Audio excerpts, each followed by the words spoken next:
Okay, so good afternoon from Vietnam and good morning in England. My name is Hilton. I am the General Manager of Alba Wellness Valley. I am also the Ambassador for World Wellness Weekend Vietnam, which is happening very soon in 30 days' time. Maybe I'll explain a little bit at the end. Today we have a very special guest coming to us all the way from Europe, not too early in the morning, 9 o'clock, correct? Yeah. Yeah, just after Yeah, 9, yeah. my calculations were correct. I was going to get him at 6 in the morning, but it didn't work. So we got him at 9 in the morning. So coming to us all the way from England, we have Mr. Lincoln, an old friend of mine, an old colleague from our youthful days. Maybe we won't delve too much into that, revealing our ages. So yeah, thank you very much for being with us today. It's great to have you on the show on Wellness Talks. And yeah, maybe for our audience, you can go ahead and tell everybody a little bit about who you are, and but no secrets about our age and what we used to do together. No, joking. Please go ahead. Welcome to the show. No problem. Well, thanks for the opportunity, Hilton. Am I allowed to call you Hippo, or do people know that that's your past? Yeah, that's a bit of the past, but as you wish, as you wish. So I've been in the industry for over 30 years now. Started off teaching group exercise, presenting at a variety of fitness and conventions. I think at last count it was traveling in over 40 different countries, teaching with Hippo in a variety of events as well. And for the last 15-20 years, I'm also a lecturer in a college, so I teach sport and exercise science for 16 to 19-year-olds.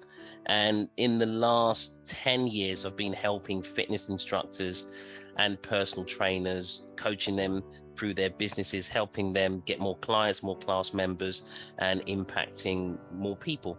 So that's really kind of me in a nutshell. And I've rediscovered my past passion for cricket. So I used to be a professional cricketer a long time ago, and I'm now playing for, I'm going to reveal my age, for a county over 50s team in England. So there you go. That's me.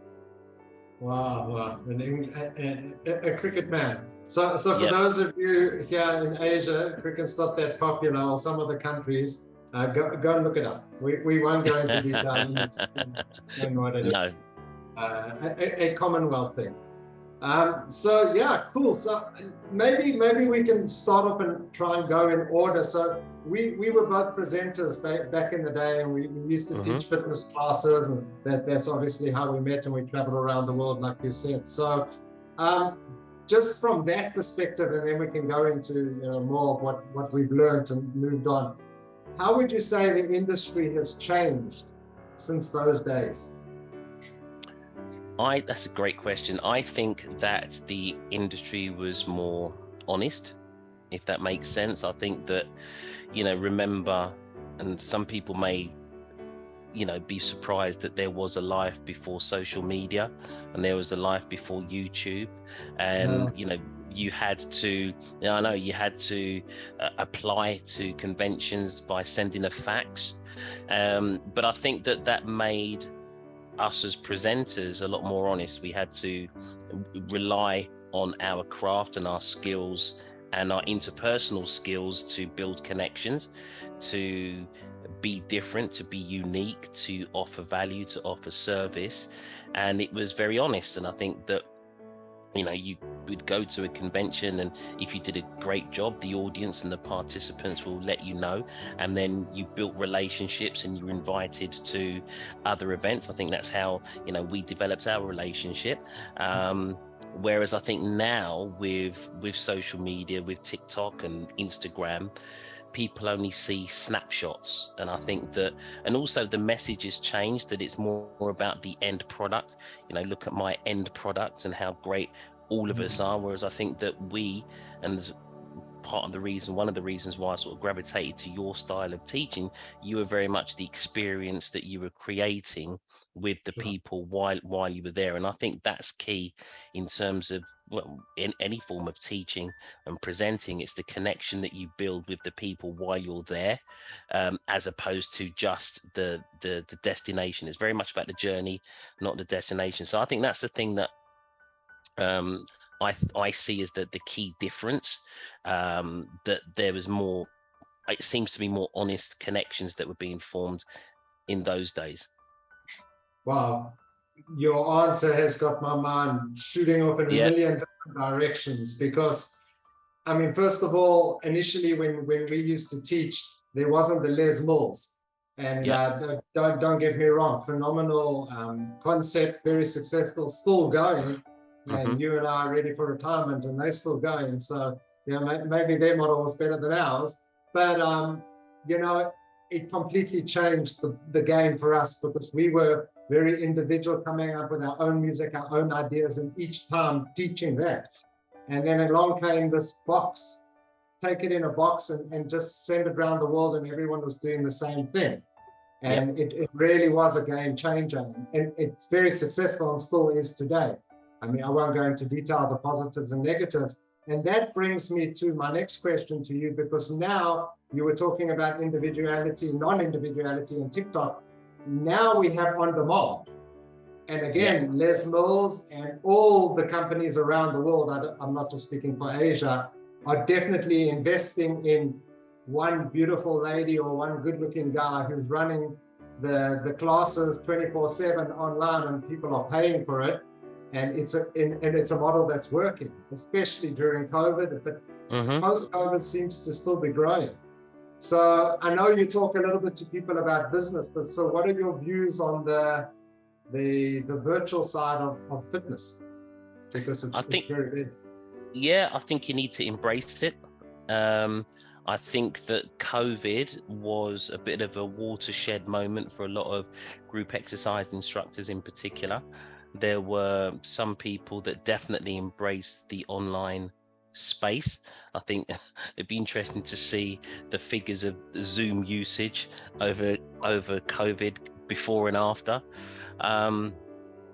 But there was a way, I think COVID kind of presented the good and bad aspects of group exercise. You had some people that embraced it. You had some people that offered their classes for free online to provide a service, but that kind of had a knock-on effect of undercutting a lot of instructors that were trying to make a business. So there is a fine balancing act. I do think that, I'm not sure how it is where you are, but there are still some people that are a little bit hesitant of going back to face-to-face sessions. So I do feel that the online space and the on-demand space is a vital service now. And I think it's a case of jumping on board, embracing it as instructors, and almost viewing it as, you know, you're just sharing your service with people that are wider afield. Yes, it's difficult to have the same connection as in person, face to face, but I think it's possibly looking at the bigger picture of what you're offering, and also the difference that you're making to the to that person's life. And with technology now, with Zoom, with Facebook Lives, with StreamYard, technology has made it very, very easy to facilitate that. But I think the key difference in terms of making it a success is that seeing what we do as we're more than just group exercise instructors. We're more than just people that deliver sessions. We are, you know, we are fitness coaches. We are people that are helping to transform lives and to basically take people from where they are to where they want to be. And it's being able to clearly articulate that, knowing how you do that, and then delivering that, whether it's face to face or online. So would you say then that there still is definitely a market for face-to-face, without a doubt? Oh yeah, 100%. You know, I think that again, it's about personality types. There is a type of personality and person that feeds off that human connection. You know, I've been in gyms, I'm sure you've been in gyms where, you know, the spin session, for example, the cycle session is someone that's delivering a session from a TV screen. From an instructor point of view, that doesn't sit right with me, you know, because again, the art of teaching, the art of instructing is being able to individualize your workout, to recognize someone by name, to have that connection, share a little joke. That's what you get. And also, even online, you can still do that. What I don't like, I suppose, is that kind of the TV type of instructor, and people are in a room doing a workout. That kind of, that makes it a little bit too distant for me. Personal. Very impersonal. Yeah. But I think that goes not just within the fitness industry, that goes across the board, because people are running businesses cross continents now, and productivity is high, but they've never met. They've never shook hands, they've never had a drink together, but they're partners running an inter-global company. And education, universities, all these kinds of things now, like you mentioned earlier, everything is so easily available online that, it's just, the tools are there, why not use it? But I think in certain elements, yes, the human touch is still an important part. Maybe I can ask you, so the instructors or the businesses that you help in terms of wellness or instructors, maybe you can explain to us a little bit more what you do. What are the questions? Where do people need help? So for me, it's firstly getting instructors to work out where they are now in terms of why they do what they do, who they look to serve, who they look to teach, identifying that ideal client, and then working out, and this is the hardest thing, is working out the transformation that they want to achieve with their clients. So in the personal training space, it's pretty straightforward. Someone comes to a personal trainer, they want to either lose weight, they want to tone up, I hate that term, but they want to tone up, they want to build muscle, etc. Whereas I think in the group exercise space, because of the way that the qualification was taught, especially in England, it's very much, well, I'm just going to teach a routine. Okay, that's great, but why do they, find out why those people come to you. Are they really coming to you because they want to learn how to do a grapevine and 2 knee lifts, or are they coming to achieve a specific result? And so once you work out what that result is, then you can design a program or design a sequence of sessions to help people achieve that result. So that's really the first thing that I kind of get them to establish. And then, I'm a big fan of creating a system or a program. So you talked about Les Mills, you can look at Zumba, you can look at CrossFit. They've all created a specific model of getting people from point A to point B. So Les Mills used kind of the verse chorus, choreographing exercises to music. CrossFit used a variety of functional movements. Zumba is sort of Latin dance, verse chorus type modality. So to help instructors create their own thing, to create that, I want them to create their own package, their own program, so that it helps them stand out. Which is extremely important, which is more important now with the online space. So then you can, once you've created your own program, your own course, then that's yours and no one else can compete with you because that's your thing. And then I kind of help them, market it and promote it, so that it's something that stands alongside their classes, but also helps them to repurpose it and use it in a variety of other ways. Wow. Okay. And there's a lot of that, a lot of demand. Yeah, becoming more so. And again, I think with COVID, it's highlighted to instructors. When I started teaching, it was very much in England. There was a big boom of instructors hiring out halls, and people would come into the halls, pay their fees, you taught your class, and so it was very much more ownership on the instructors to develop their businesses. Then you had all the health club chains that came in, who then hired instructors and paid them their wages, which was great. And then COVID hit, and then all of these health clubs closed. So then you had a lot of these instructors thinking, well, what am I going to do? Oh, I know, we'll go back online and deliver. But they were doing that without any kind of business acumen, not knowing how they were going to do this, realizing again that they were competing with the millions of other instructors on the online space. And I think then there was a bit of a sink or swim opportunity.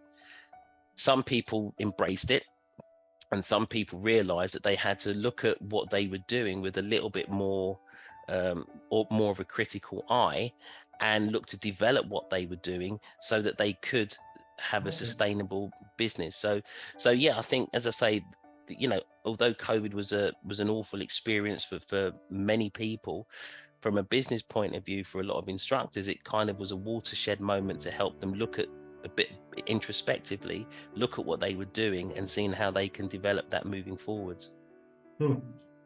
Brings back many memories in my heyday. I'm just thinking when you're talking about going to gyms and community centers, and I mean, way back when. Okay, so it's clear we're both over 50. You dropped the bomb on that one. Yeah, sorry. Yeah, no worries. In our day, I mean, I remember I used to, you know, in the morning I would go to one gym at 6 in the morning and do a class, then head off to another one for a lunch class, and then maybe 2 in the evening at one gym, then move around the country teaching different classes. But I think what you said earlier is very important, and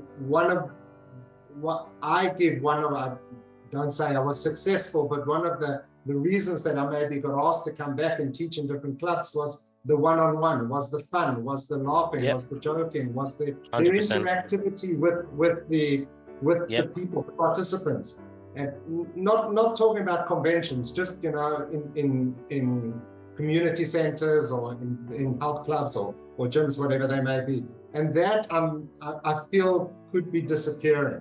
Again, I'm not involved in the world anymore. You are still a lot more contacted than I am.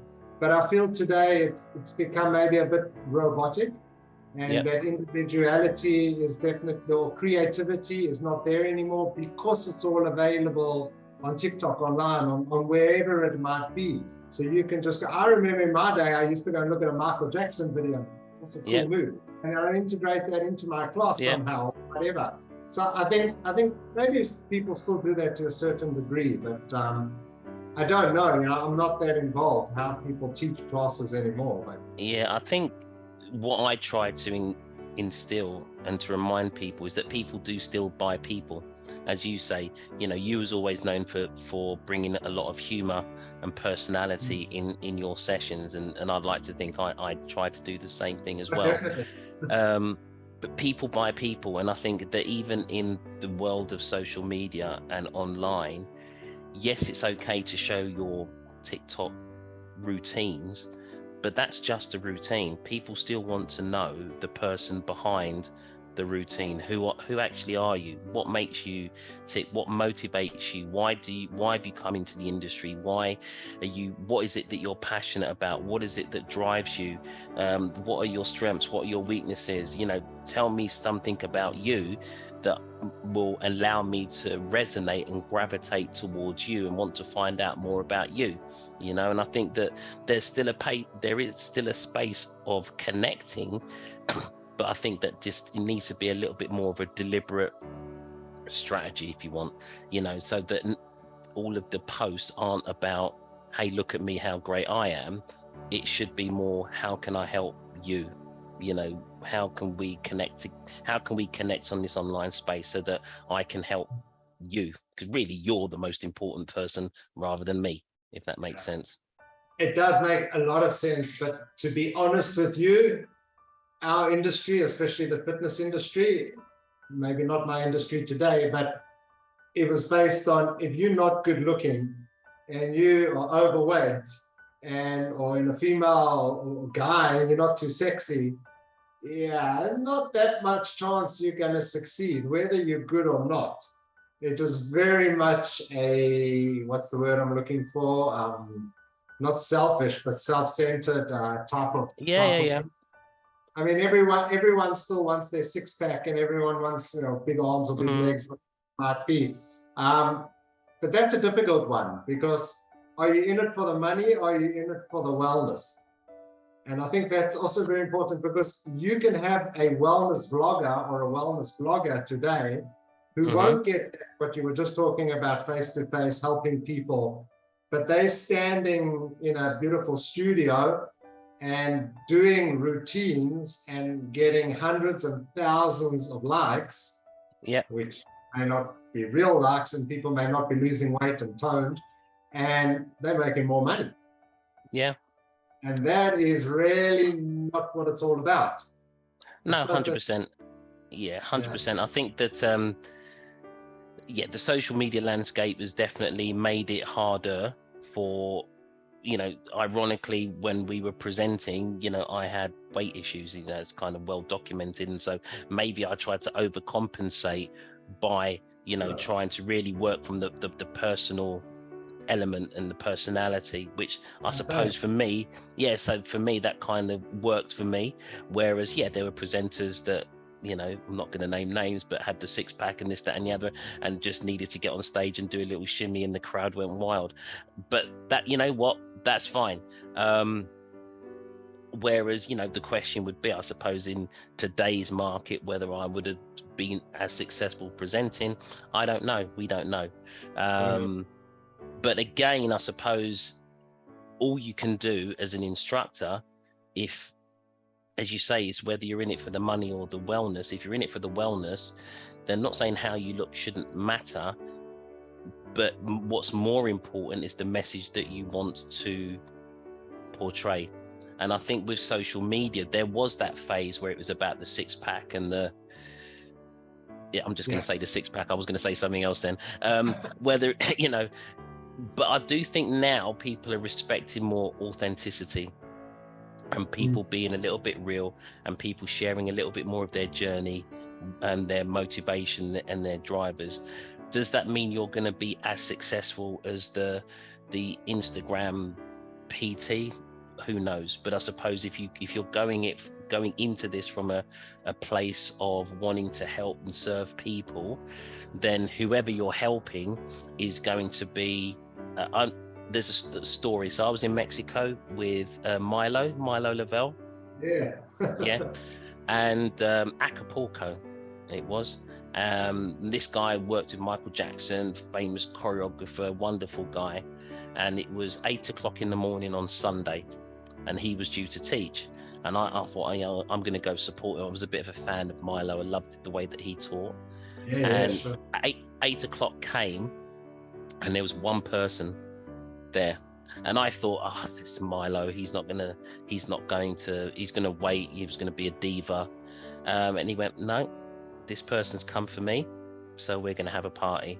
And he put the music on, and it was just him and this one lady, and they were just going through moves, and he was still interacting, almost teaching as if he was teaching to hundreds.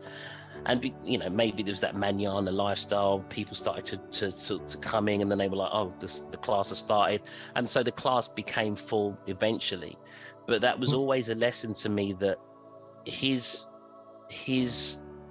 mode, his mission was to serve that one person, whether it was, and he got satisfaction from that person enjoying the time that he was having or she was having with him, irrespective of whether there was 100 other people. And so it goes back to that question that you said, are you in it for the wellness or the money? If you are genuinely serving people, genuinely trying to help people, then yes, you will start off with 1 or 2 people. But if you're authentic, that word, if you're authentic with what you're delivering, then those numbers will grow. That's kind of my thoughts. And that brings us full circle again, where we spoke about, face to face, being with people, meeting people, knowing the names. It's the real deal. And if it's not the real deal, it's not the same thing. But again, it's how society runs. It's how powerful social media is versus the people who really want to help you. Maybe I can just ask you on that subject. So as a fitness professional with many, many years of experience, and a guru in education, and been there, done that, man, how would you tell, I'm not going to make this difficult, but gentlemen of our age, So we may not be able to do 15 hours of spinning anymore in our lives. What would you recommend to people like ourselves in our age group in terms of being healthy? Yeah, what are the golden things to do from your perspective? I think it's definitely health. You know, is that whole health is wealth type scenario. I think that being active, you know, moving around this all down, just because I'm going to go.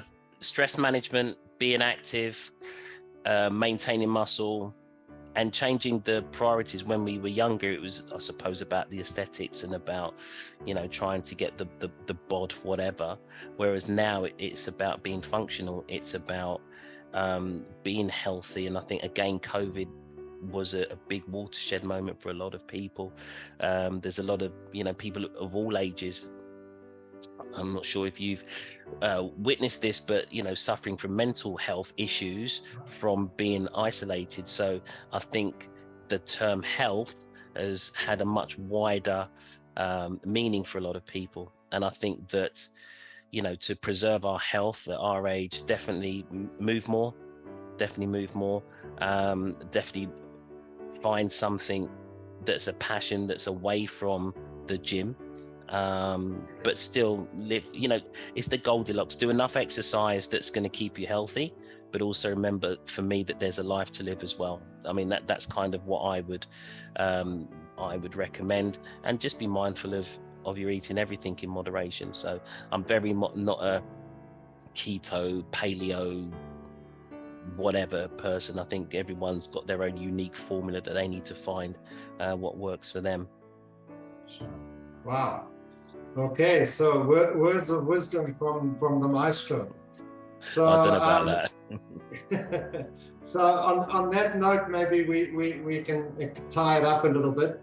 Thank you very much. I mean, it's fantastic talking to you, and I definitely think for people who want to potentially jump into this industry, this could be something very interesting. And people who may be in the industry and don't know what direction to go in, I think this could also be quite helpful. I definitely think there is a line between being online, no pun intended, and being live. And I don't know where that stands today in the fitness industry, because I see it both. But I mean, thank you very much for your insight. Fantastic seeing you, fantastic speaking to you. We will post this online. We'll put all your information. So if anyone wants to give you a shout out and, you know, ask some advice or something, I'm sure, you know, any medium could be possible. They may come knock on your door. You never know. They're more than welcome. Yeah, so excellent. And thank you very much for being with us today. And thanks for sharing your experience and knowledge with us. An absolute pleasure. Great to see you, and loving what you're doing online, because we can't see each other face to face. But hopefully that will change soon. Yeah, we're guilty, right? Yeah. We're actually doing it, yeah. Okay, thanks, man. Thank you very much. No worries. Take care. Bye-bye. Ciao.